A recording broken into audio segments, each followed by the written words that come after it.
Pour l'instant, notre musée fonctionne avec une salle d'exposition temporaire, Ouais.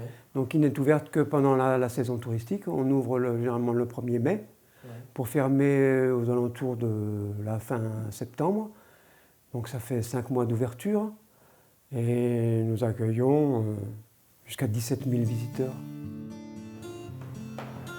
Bon là c'est encore fermé au public, mais c'est notre plateau d'exposition. Le thème, ce sont les religions romaines, parce qu'on ne parle pas au singulier pour religion dans l'Antiquité romaine, on parle au pluriel, les religions romaines dans le Comminges antique. Donc c'est un espace qui nous a été donné, donc on a quand même un bâtiment qui est entièrement consacré à l'archéo.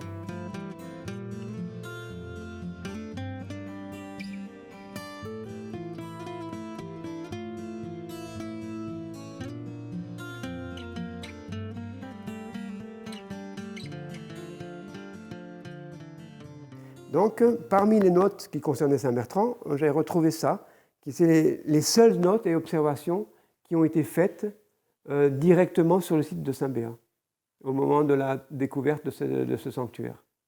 Alors, en 1946, la Société des produits azotés, qui exploitait la carrière pour faire de la chaux, décide de rouvrir un vieux front de taille.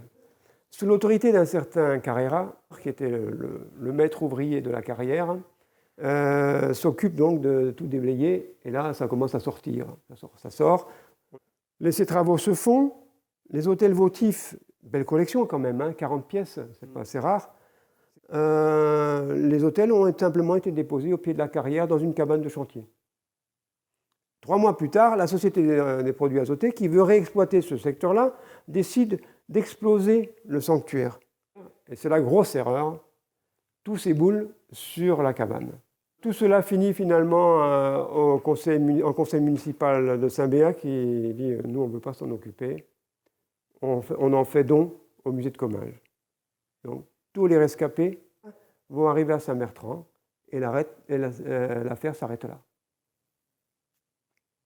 Nous savions que donc 3 autels votifs étaient encore visibles à Marignac et qu'ils avaient été finalement donnés à un monsieur Kaufmann, qui était le directeur de la Société des produits azotés et qui habitait Marignac. Et ces objets disparaissent en 1960.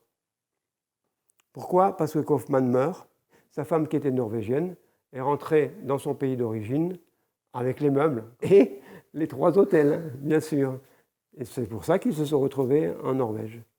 Et c'est l'année dernière qu'une personne, un Norvégienne qui n'a rien à voir avec la famille Kaufmann, met sur le marché de l'art la vente de cet hôtel-là. Et donc nous entrons en contact avec elle et on commence les pourparlers. Et au bout d'un certain temps, plus rien, plus de nouvelles. Je reçois un mail qui vient d'un Norvégien qui dit être propriétaire de cet hôtel et qui me propose l'achat de gré à gré. Et donc on recommence donc, les tractations. Et donc, on est parti en Norvège pour voir cet hôtel, parce que quand même, on l'avait vu sur des photos, on voulait le voir en réalité, parce qu'on ne sait jamais finalement. Et en fait, c'est quelqu'un qui a vidé une maison, c'est un antiquaire, un brocanteur antiquaire, qui a acheté le lot. Et donc, on l'a acheté à un acheteur. Mais il nous a dit en fait que c'était une Madame Kaufmann qui lui a vendu. Donc, c'est une héritière directe, la 2e génération d'héritier qui l'a vendu et qui est en possession en fait des 2 autres.